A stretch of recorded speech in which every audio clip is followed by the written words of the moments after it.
Help, please, somebody. I'm sinking. The desperate cry shattered the quiet of the Oregon forest, sending birds scattering into the sky as the air thickened with fear. Ava Green, just 22, with her blonde hair tied back in a ponytail, was trapped in a hidden patch of quicksand. What looked like solid ground had given way under her boots, pulling her down into a cold, gripping mire hidden beneath fallen leaves and moss. Her camera, meant to capture a soaring bald eagle, now lay discarded in the mud nearby. She clawed at the edges, but the earth just slipped through her fingers. The slick sludge had risen to her waist, and panic clawed at her throat. God, not like this, not alone out here. Her voice broke into sobs, but then crashing footsteps from the underbrush. A man burst through, tall and strong, with dark hair tousled by the wind and clothes that spoke of hard days in the woods. A faded flannel shirt, sturdy pants, and boots caked in earth. His eyes, deep and unflinching, met hers, with a calm that cut through her terror.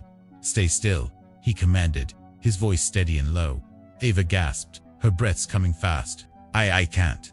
Help me, please. I'll get you out, but you have to trust me. No sudden moves." He uncoiled a rope, woven from tough vines, securing one end around his waist and the other to a solid boulder. Crawling forward on his belly to distribute his weight, he reached out.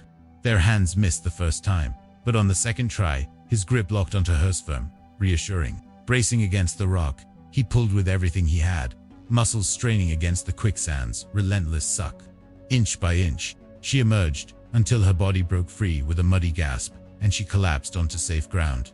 "You okay?" he asked, but she was already fading, exhaustion claiming her. He caught her as she slumped, her mud-streaked form shivering. Without hesitation, he wrapped his heavy jacket around her, tucking it close to ward off the chill. Gently, he checked her cheek with the back of his hand. Then, hovering carefully, he pressed fingers to her chest, feeling the faint heartbeat, and finally her wrist for a pulse. Steady, but weak. "You're all right," he whispered, brushing mud from her face. "You're safe now, girl with the fierce eyes." When Ava woke, the world smelled of pine, earth, and faint smoke. She was in a rustic cabin, its wooden beams rough-hewn, with sunlight sneaking through patched canvas. Birds sang outside, and a creek murmured in the distance. Her body ached, memories flooding back the quicksand. The stranger.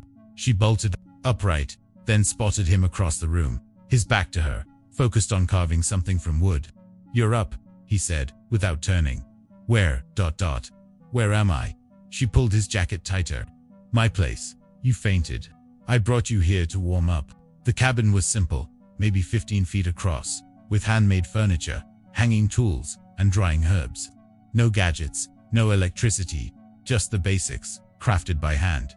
"Thank you. You saved me." Her voice was soft. "I'm Ava Morgan." It was a half-truth, hiding her real last name. Green, daughter of billionaire William Green. She wasn't ready to explain that life. He nodded. "Noah." She watched him, dark brown hair a bit wild, a stubbled jaw, and a quiet presence, like he'd made peace with solitude. "Do you live here alone?" "Yeah, for how long?" "Long enough." He handed her a cup of warm water. "Sip it slow." Their fingers brushed, and she noticed he'd cleaned her wounds, bandaged her twisted ankle. He didn't ask why she was out there, didn't push. Over the hours, she rested while he'd worked chopping wood, tending a fire, stringing berries. Everything he touched seemed born from his hands, deliberate and skilled. That night, as he prepared a simple meal, Ava tugged at her tangled hair. By morning, a hand-carved comb of smooth cedar waited beside her bedroll, teeth gently sanded, handle curved for comfort. No words, just the gift. She traced its grain, a warmth blooming in her. Chested glanced outside, where he split logs with rhythmic swings. Her lips curved in a quiet, almost dash smile. By day 3, she could walk steadily, the forest's peace seeping into her. Noah's world was a cycle of dawn, light, chores, and silence, but it felt alive. He kept his distance, his gaze often drifting to some inner shadow, like a weight he carried alone. Curiosity grew. One afternoon, she trailed him secretly as he headed out with fishing gear. But he veered to a sun-dappled grove, where an old banyan tree stood, its roots twisting like ancient guardians. He sat at its base for an hour, still as stone. Intrigued, Ava returned alone the next day. The tree felt timeless, whispering secrets.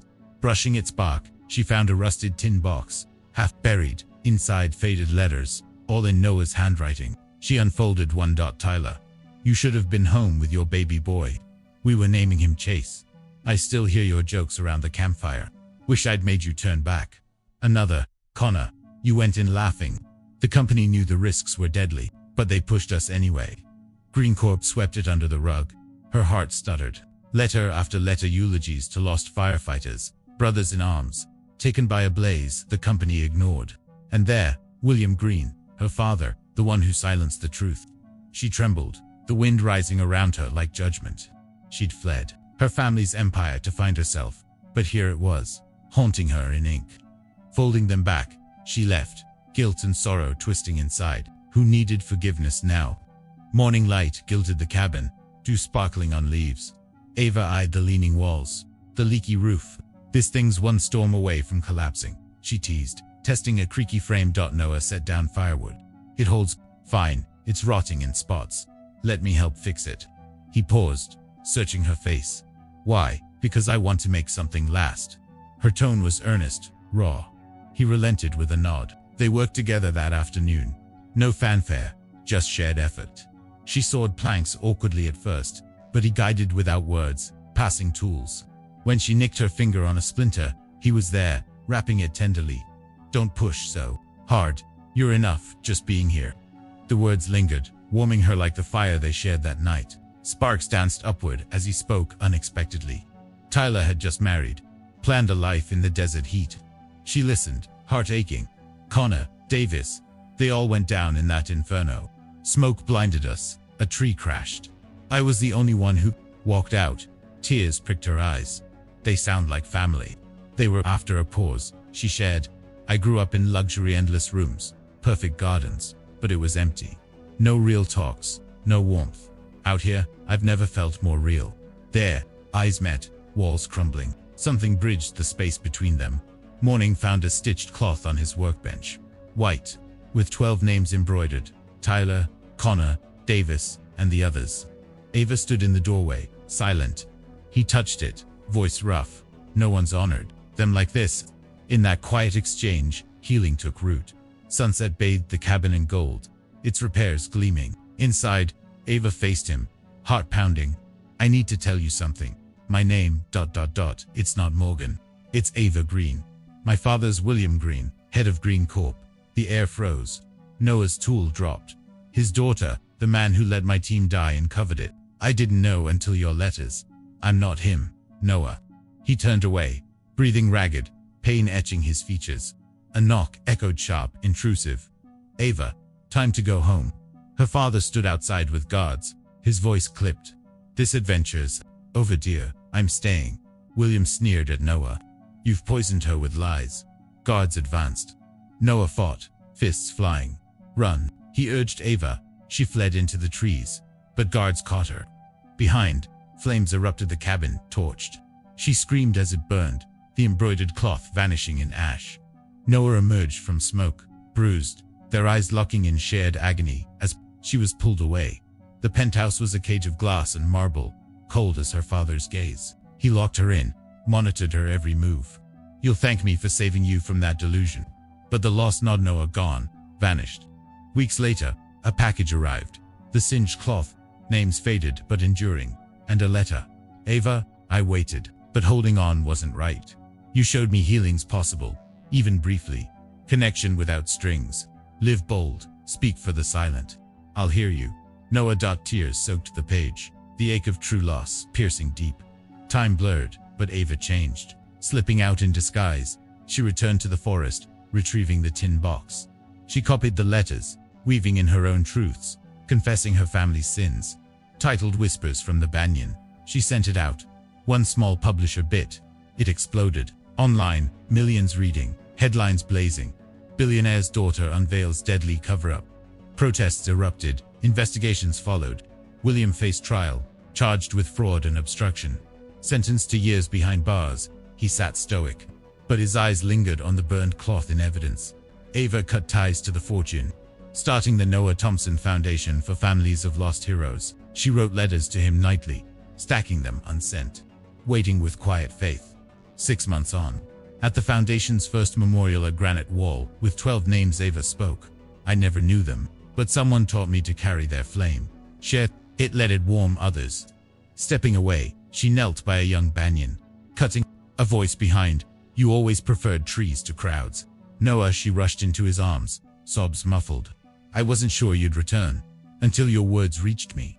3 years later, William, released and humbled, spoke at the memorial. I was wrong. I beg forgiveness for burying the truth. It was a start. A year on, under the banyan's shade, Ava walked the aisle with her father, who placed her hand in Noah's. Thank you for saving her from everything. Vows sealed, petals fell like grace. At the roots, a new tin box held a letter. Your stories aren't buried, they bloom now. In the end, truth mends what silence breaks. Forgiveness isn't easy, but it's the path to real freedom. Carry your flames forward. Let them light the way for others. Keep believing in second chances, they're waiting. In the quiet places,